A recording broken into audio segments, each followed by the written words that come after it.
Hi hello ನಮಸ್ತೆ, ನಾನು ರಾಜು ಅಷ್ಟೇ. ನೀವು ನೋಡ್ತೀರಾ centre point Kannada YouTube channel.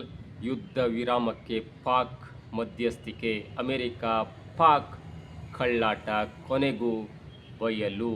ಯುದ್ಧ ವಿರಾಮದಲ್ಲಿ ಗೆದ್ದಂಥ ಇರಾನ್, ಏನಿದು ಅಪ್ಡೇಟ್ ಇವೆಲ್ಲವನ್ನು ನೋಡೋಣ. ಅದಕ್ಕಿಂತ ಮೊದಲು ಇಲ್ಲಿ ತನಕ ನಮ್ಮ ಚಾನಲ್ನ ಸಬ್ಸ್ಕ್ರೈಬ್ ಮಾಡಿಲ್ಲ ಅಂದರೆ ಈಗಲೇ ಸಬ್ಸ್ಕ್ರೈಬ್ ಮಾಡಿ, ಜೊತೆಗೆ ಕಾಮೆಂಟ್ಗಳ ಮುಖಾಂತರ ತಮ್ಮ ಅಭಿಪ್ರಾಯವನ್ನು ತಿಳಿಸಬಹುದು. ಎಸ್ ವೀಕ್ಷಕರೇ, ಇರಾನ್ ಮತ್ತು ಅಮೆರಿಕ ನಡುವಿನ ಈ ಯುದ್ಧ ಇದೆಯಲ್ಲ, ಅದು ಮೂರನೇ ಮಹಾಯುದ್ಧ ಅನ್ನುವಂಥ ಮಟ್ಟಿಗೆ ಹೋದರೂ ಕೂಡ ಇದೀಗ 2 ವಾರಗಳ ಕಾಲ ಯುದ್ಧ ವಿರಾಮ ಘೋಷಣೆಯಾಗಿದೆ. ಮತ್ತು ಆ ಯುದ್ಧ ವಿರಾಮಕ್ಕೆ ಅಮೆರಿಕ ಮತ್ತು ಇರಾನ್ ಕೂಡ ಒಪ್ಪಿಕೊಂಡಿವೆ ಅನ್ನುವಂಥ ಒಂದು ಟ್ವೀಟ್ ಇದೀಗ ನಿನ್ನೆ ತಡರಾತ್ರಿ ಅಮೆರಿಕದ ಅಧ್ಯಕ್ಷ ಟ್ರಂಪ್ ಅಣ್ಣ ಇಡೀ ಜಗತ್ತಿಗೆ ಘೋಷಣೆ ಮಾಡುವ ಮುಖಾಂತರ ಭಾರತಕ್ಕೂ ಕೂಡ ಹೆಲ್ಪ್ ಆಗಿದೆ, ಸಹಾಯ ಆಗಿದೆ. ಅದಕ್ಕೆ ಬೇರೆ ಬೇರೆಯಾದಂಥ ಕಾರಣ ಇದೆ.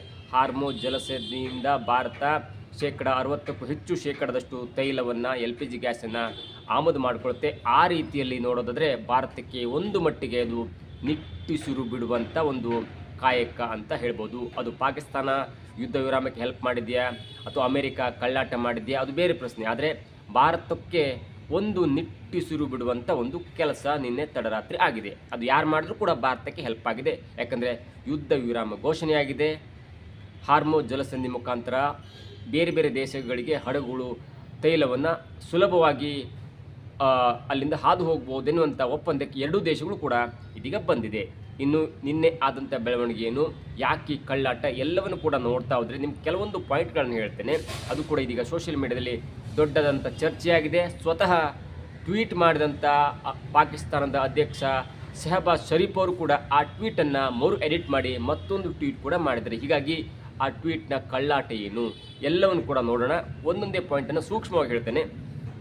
ಯುದ್ಧ ಆರಂಭ ಆಗಿದ್ದು ಅಂದರೆ ಇಸ್ರೇಲ್ ಮತ್ತು ಅಮೆರಿಕ ಜಂಟಿಯಾಗಿ ಇರಾನ್ ಮೇಲೆ ಯುದ್ಧ ಆರಂಭವಾಗಿದ್ದು ಫೆಬ್ರವರಿ 28ರಂದು. ಅದಾದ ಒಂದೇ ದಿನಕ್ಕೆ ಇರಾನ್ನ ಸರ್ವೋಚ್ಚ ನಾಯಕರಾದಂಥ ಆಯುತ್ತಲ್ಲಾ ಖಮೇನಿಯವರನ್ನು ಹೊಡೆದು ಉರುಳಿಸಲಾಯಿತು.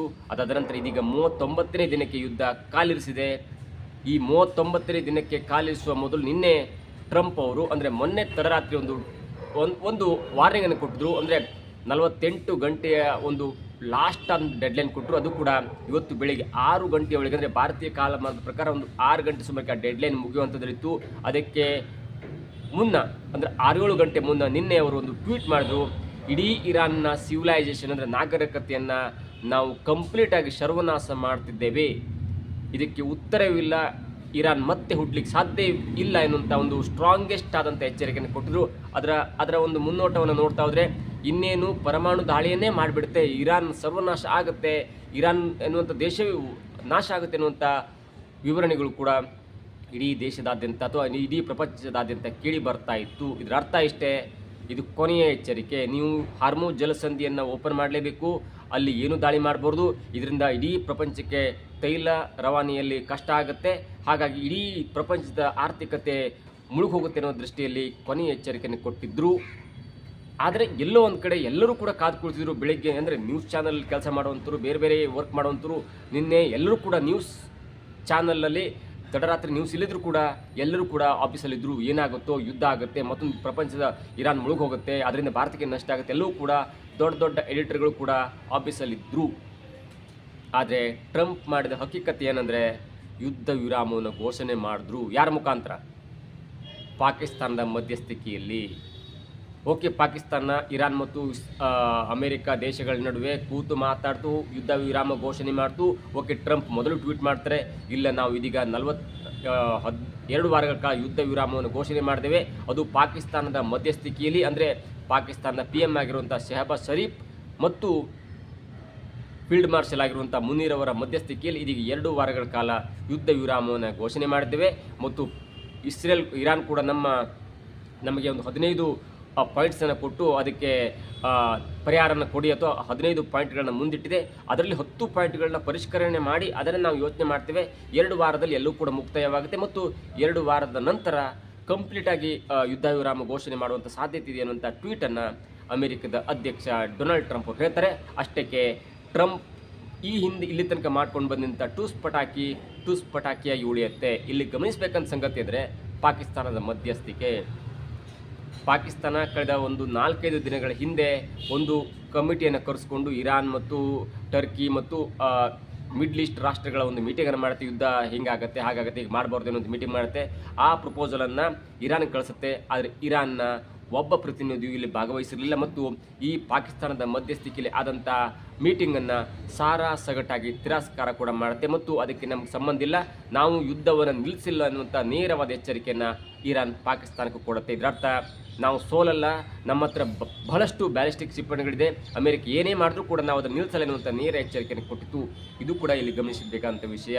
ಆದರೆ ಏಕಾಏಕಿಯಾಗಿ ಅಮೆರಿಕ ಪಾಕಿಸ್ತಾನವನ್ನು ಮಧ್ಯಸ್ಥಿಕೆಗೆ ತಂದು ಪಾಕಿಸ್ತಾನ ಟ್ವೀಟ್ ಕೂಡ ಮಾಡುತ್ತೆ. ಆ ಟ್ವೀಟ್ ಈಗ ಎಲ್ಲೆಡೆ ವೈರಲ್ ಆಗುತ್ತೆ. ಒಮ್ಮೆ ಟ್ವೀಟ್ ಮಾಡುತ್ತೆ, 12:30 ಸುಮಾರಿಗೆ ತಡರಾತ್ರಿ ಟ್ವೀಟ್ ಮಾಡುತ್ತೆ. ಅದಾದ ನಂತರ ಆ ಸುದ್ದಿ ವೈರಲ್ ಆಗ್ತಿದ್ದಂತೆ, ಆ ಕಳ್ಳಾಟ ಬಯಲಾಗ್ತಿದ್ದಂತೆ 12:47 PM ಅಂದರೆ ತಡರಾತ್ರಿ ಅದನ್ನು ಟ್ವೀಟ್ ಮಾಡಿ ಮೊದಲ ಶಬ್ದವನ್ನು ಕಿತ್ತು ಬಿಸಾಡುತ್ತೆ. ಅದು ಇದೀಗ ಎಲ್ಲ ಕಡೆ ಚರ್ಚೆಯಾಗುತ್ತೆ. ಯಾಕಂದರೆ ಪಾಕಿಸ್ತಾನ ಹೇಳಿ ಕಳಿಸಿದಂಥ ಒಂದು ಡ್ರಾಫ್ಟನ್ನು ವಿತೌಟ್ ಎಡಿಟ್ ಅದನ್ನು ಪೋಸ್ಟ್ ಮಾಡಿಬಿಡುತ್ತೆ. ಆ ಪೋಸ್ಟ್ನ ಮೊದಲ ವಾಕ್ಯದಲ್ಲಿರುತ್ತೆ ಡ್ರಾಫ್ಟ್ ಡಬಲ್ ಕಾಲಮ್ ಇರುತ್ತೆ, ಪಾಕಿಸ್ತಾನ್ಸ್ PM ಮೆಸೇಜ್ ಆನ್ ಎಕ್ಸ್ ಅಂತ ಇರುತ್ತೆ. ಇಲ್ಲಿ ನಿಮ್ಗೊಂದು ಸಂಕ್ಷಿಪ್ತವಾದಂತ ಹೇಳ್ತೇನೆ. ಏನಾದರೂ ಪಾಕಿಸ್ತಾನದ ಪ್ರಧಾನಮಂತ್ರಿಗಳಿಗೆ ಮೆಸೇಜ್ ಮಾಡೋಕ್ಕೂ ಅವ್ರು ಮಾಡಲ್ಲ, ಓಕೆ ಅವರ ಅಧಿಕಾರಿಗಳು ಮಾಡ್ತಾರೆ ಅಥವಾ ಅವ್ರ ರಕ್ಷಣಾ ಇಲಾಖೆಯವರು ಮಾಡ್ತಾರೆ ಅಥವಾ ಅವ್ರು ಯಾರೋ ಒಂದು ಚೀಫ್ ಮಾಡ್ತಾರೆ ಅನ್ನೋದಾದರೆ Pakistan PM message on X ಅಂತ ಹೇಳಲ್ಲ, our PM message on X ಅಂತ ಹೇಳ್ಬೋದು. ಆದರೆ ಪಾಕಿಸ್ತಾನ್ PM ಎನ್ನುವಂಥ ವರ್ಡ್ ಬರಬೇಕಂದ್ರೆ ಅದು ವಿದೇಶದಿಂದಲೇ ಬಂದಿರಬೇಕು. ವಿದೇಶ ಅಂದರೆ ಅದು ಅಮೆರಿಕ. ನಿಮ್ಗೆ ಸಂಕ್ಷಿಪ್ತವಾಗಿ ಅರ್ಥ ಆಗುತ್ತೆ. ಏನಾದರೂ ಒಂದು ಡ್ರಾಫ್ಟನ್ನು ಕಳಿಸ್ಬೇಕಂದ್ರೆ ಅಲ್ಲಿ PM ಅಂದರೆ our PM message on X ಅಂತ ಕಳಿಸ್ಬೋದು ಅಥವಾ ಮೆಸೇಜ್ ಆನ್ ಎಕ್ಸ್ ಅಂತ ಕಳಿಸ್ಬೋದು. ಆದರೆ Pakistan PM message on X ಅಥವಾ ಟ್ವೀಟನ್ನು ಕಳಿಸ್ಬೇಕಾದ್ರೆ ಅದು ಬೇರೆ ದೇಶದಿಂದಲೇ ಬಂದಿರಬೇಕು. ಅದಾದ ಮರುಕ್ಷಣವೇ ಪಾಕಿಸ್ತಾನದ ಪ್ರಧಾನಮಂತ್ರಿ ಆಗಿರುವಂಥ ಶಹಬಾಜ್ ಶರೀಫ್ ಅವರು ಆ draft Pakistan PM message on X ಅನ್ನುವಂಥದ್ದನ್ನು ಡಿಲೀಟ್ ಮಾಡ್ತಾರೆ. ಇದು ಈಗ ಅಮೆರಿಕ ಹೇಳಿ ಕಳಿಸಿದಂಥ ಬರೆದು ಕಳಿಸಿದಂಥ ಮೆಸೇಜನ್ನು ಪಾಕಿಸ್ತಾನದ ಪ್ರಧಾನಿ ಅಥವಾ ಅವರ ಸಚಿವಾಲಯ ಹಾಗೆ ಆತುರದಲ್ಲಿ ಅದನ್ನು ಪೋಸ್ಟ್ ಮಾಡ್ತು ಎನ್ನುವುದಕ್ಕೆ ಇದಕ್ಕಿಂತ ದೊಡ್ಡ ಸಾಕ್ಷಿ ಬೇಕಾಗಿಲ್ಲ.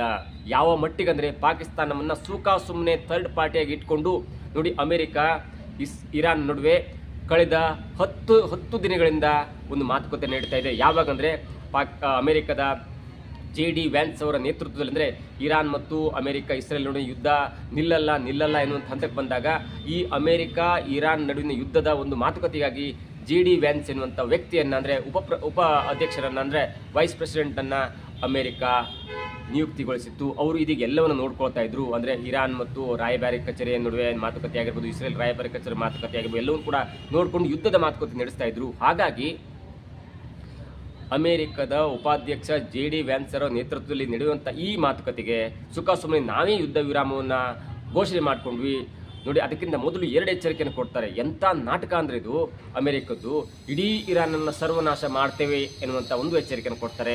ಮರುಕ್ಷಣವೇ ಪಾಕಿಸ್ತಾನದ ಮಧ್ಯಸ್ಥಿಕೆಯಲ್ಲಿ ಯುದ್ಧ ವಿರಾಮ ಆಗಿದೆ ಎನ್ನುವಂಥ ಮತ್ತೊಂದು ನಾಟಕದ ಮಾತನ್ನಾಡ್ತಾರೆ.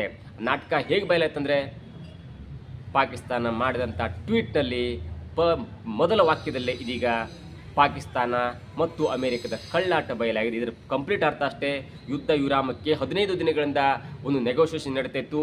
ಇರಾನ್ನ ಅಧಿಕಾರಿಗಳು JD ವ್ಯಾನ್ಸ್ ಅವರಿಗೆ ಈ 15 ಅಂಶಗಳ ಒಂದು ಪಾಯಿಂಟನ್ನು ಕೊಟ್ಟಿದ್ರು. ಅಂದರೆ ನಮಗೆ ಯುದ್ಧ ವಿರಾಮ ಘೋಷಣೆ ಆಗಬೇಕು, ಜೊತೆಗೆ ನಾವು ಹಾರ್ಮುಜ್ ಜಲಸಂಧಿ ಓಪನ್ ಮಾಡ್ತೀವಿ. ಆದರೆ ನಮಗೆ ಕೆಲವೊಂದು ಇದೆ, ನಾವು ಯುರೇನಿಯಂ ಎನ್ರಿಚ್ಮೆಂಟ್ ಮಾಡ್ತೇವೆ, ಜೊತೆಗೆ ಹಾರ್ಮುಜ್ ಜಲಸಂಧಿ ಮಾಡಬೇಕಂದ್ರೆ ಅದು ನಮ್ಮ ಓಪನ್ ಮಾಡಿದ್ರು ಕೂಡ ಅದು ನಮ್ಮ ಕಂಟ್ರೋಲ್ ಇರಬೇಕಾಗುತ್ತೆ. ಜೊತೆಗೆ ಅನೇಕ ರೀತಿಯಲ್ಲಿ 15 ಪಾಯಿಂಟ್ಗಳನ್ನ ಇರಾನ್ ಅಮೆರಿಕದ ಉಪಾಧ್ಯಕ್ಷರಾದಂಥ JD ವ್ಯಾನ್ಸ್ ಅವರಿಗೆ ಕಳಿಸಿತ್ತು. ಅದರ ಮಾತುಕತೆ ನಡೀತಾನೆ ಇತ್ತು. ಆದರೆ ಆ ಮಾತುಕತೆಗೆ ನಾವೇ ಒಪ್ಕೊಂಡ್ವಿ ಎನ್ನುವಂಥ ಮಾತನ್ನು ಹೇಳಿಬಿಟ್ರೆ ಅದು ಅಮೆರಿಕದ ಸೋಲಾಗುತ್ತೆ ಅನ್ನುವಂಥ ದೃಷ್ಟಿಯಲ್ಲಿ ಪಾಕಿಸ್ತಾನವನ್ನು ಮಧ್ಯೆ ಎಳೆದು ತಂದು ಇದೀಗ ಪಾಕಿಸ್ತಾನ, ಅದರಲ್ಲೂ PM ಶಹಬಾಜ್ ಶರೀಫ್ ಮತ್ತು ಫೀಲ್ಡ್ ಮಾರ್ಷಲ್ ಮುನೀರ್ ಅವರ ಮಧ್ಯಸ್ಥಿಕೆಯಲ್ಲಿ ಯುದ್ಧ ವಿರಾಮ ಆಯಿತು, ಇಲ್ಲಾಂದರೆ ಇರಾನ್ ಸರ್ವನಾಶ ಆಗ್ತಿತ್ತು ಎನ್ನುವಂಥ ಈ ಬೊಂಬಾಟು ಅಥವಾ ಈ ನಮ್ಮ ಕಡೆ ಹೇಳ್ತಾರಲ್ಲ ಈ ಹೊಗಳ್ಕೊಳ್ಳುವ ದೃಷ್ಟಿಯಲ್ಲಿ ಇದೀಗ ಅಮೆರಿಕ ಕಳ್ಳಾಟ ಬಯಲಾಗಿದೆ. ಇದರರ್ಥ ಅಮೆರಿಕ ಯುದ್ಧ ವಿರಾಮ ಘೋಷಣೆ ಮಾಡೋದರಲ್ಲಿ ಅಮೆರಿಕ ಸೋಲಿತ್ತೇ ಹೊರತು, ಒಂದು ವೇಳೆ ಅಮೆರಿಕ ನೀನು ಏನಾದರೂ ಮಾಡಿ ಇರಾನನ್ನು ಸರ್ವನಾಶ ಮಾಡುವಂಥ ಹಂತಕ್ಕೆ ಹೋಗಿದರೆ ಅದು ಅಮೆರಿಕದ ಸರ್ವನಾಶಕ್ಕೂ ಕೂಡ ನಾಂದಿ ಆಗ್ತಿತ್ತು. ಈ ಕಡೆ China, Russia, south Korea, Bharat ಕೂಡ ಅಮೆರಿಕ ವಿರುದ್ಧ ರೊಚ್ಚಿಗೆದ್ದು ನಿಂತಿತ್ತು. ಹಾಗಾಗಿ ಇದರಲ್ಲಿ ಪಾಕಿಸ್ತಾನದ ಮಧ್ಯಸ್ಥಿಕೆ ಎನ್ನುವುದು ಗೌಣ. ಅದರ ಮುಂದುವರೆದ ಭಾಗವಾಗಿ ಕಳೆದ 4 ಗಂಟೆಗಳ ಹಿಂದೆ ಮತ್ತೊಂದು ಟ್ವೀಟನ್ನು ಶೆಹಬಾಜ್ ಶರೀಫ್ ಅವರು ಮಾಡ್ತಾರೆ. ಇಲ್ಲ, ಶುಕ್ರವಾರ ಅಮೆರಿಕದ ರಾಯಭಾರಿಗಳು ಮತ್ತು ಇರಾನ್ನ ರಾಯಭಾರಿಗಳು ಮೀಟಿಂಗ್ ಮಾಡ್ತಾರೆ, ಆ ಮೀಟಿಂಗಲ್ಲಿ ಮತ್ತೊಂದು ಹಂತದ ಮಾತುಕತೆ ಆಗುತ್ತೆ ಅನ್ನುವಂಥ ತೇಪು ಹೆಚ್ಚುವಂಥ ಒಂದು ಟ್ವೀಟ್ ಕೂಡ ಮಾಡಿದ್ದಾರೆ.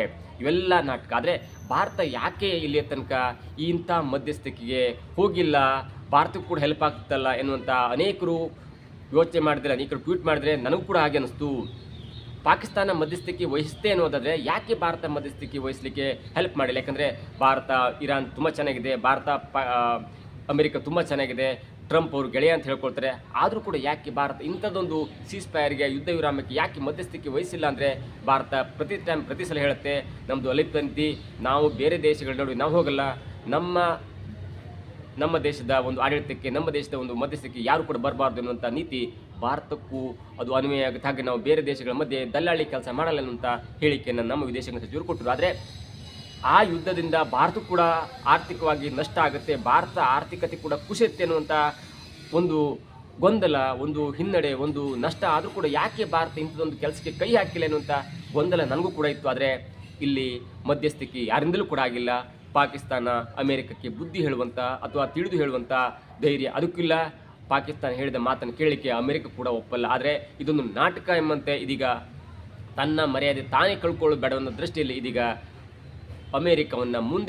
ಪಾಕಿಸ್ತಾನವನ್ನು ಮುಂದೆ ತಂದಿಟ್ಟು ಪಾಕಿಸ್ತಾನದ ಮಧ್ಯಸ್ಥಿಕೆ ಅನ್ನುವಂಥ ನಾಟಕ ಆಡಿ ಇದೀಗ ತನ್ನ ಕಳ್ಳಾಟವನ್ನು ಆಡಿ ಒಂದು ಕಡೆ ಅಮೆರಿಕವೂ ಮರ್ಯಾದೆ ಕಳ್ಕೊಂಡಿದೆ, ಮತ್ತೊಂದು ಕಡೆ ಪಾಕಿಸ್ತಾನ ಕೂಡ ಮರ್ಯಾದೆ ಕಳ್ಕೊಂಡಿದೆ. ಇದರಲ್ಲಿ ಕಂಪ್ಲೀಟಾಗಿ ಗೆದ್ದದ್ದು ಇರಾನ್ ಅಂತ ಹೇಳ್ಬೋದು. ಆದರೆ ಯುದ್ಧ ಅನ್ನೋದು ಯಾವ ದೇಶದ ಗೆಲುವು ಕೂಡ ಅಲ್ಲ. ಇಲ್ಲಿ ಸಾವಿರಾರು ಜನ ಈಗಲೇ ಹೇಳೋದು ಕೂಡ 6ರಿಂದ 7 ಸಾವಿರ ಜನ ಪ್ರಾಣ ಕಳ್ಕೊಂಡಿದ್ದಾರೆ. ಅದರಲ್ಲೂ ಮುಖ್ಯವಾಗಿ ಹಸುಗಳು, ಮಕ್ಕಳು, ಮರಿಗಳು, ಇಡೀ ಜಗತ್ತನ್ನೇ ಕಾಣದಂಥ, ಇಡೀ ಜಗತ್ತಿನ ಸರಿ ತಪ್ಪೇ ಕಾಣದಂಥ ಅನೇಕ ಅಂದರೆ ಸಾವಿರ ಮಕ್ಕಳು ಸಾವನ್ನಪ್ಪಿದ್ದಾರೆ. ಇಂಥ ಯುದ್ಧ ಇನ್ನು ಮುಂದೆ ಜಗತ್ತಿನಲ್ಲಿ ಆಗದೆ ಇರಲಿ ಅನ್ನೋದು ಕೂಡ ನಮ್ಮ ಕಳಕಳಿಯ ಮನವಿಯಾಗಿದೆ. ಇದಾಗಿತ್ತು ಇವತ್ತಿನ ವಿಶೇಷ. ನೋಡ್ತಾ ಇರಿ centre point Kannada YouTube channel.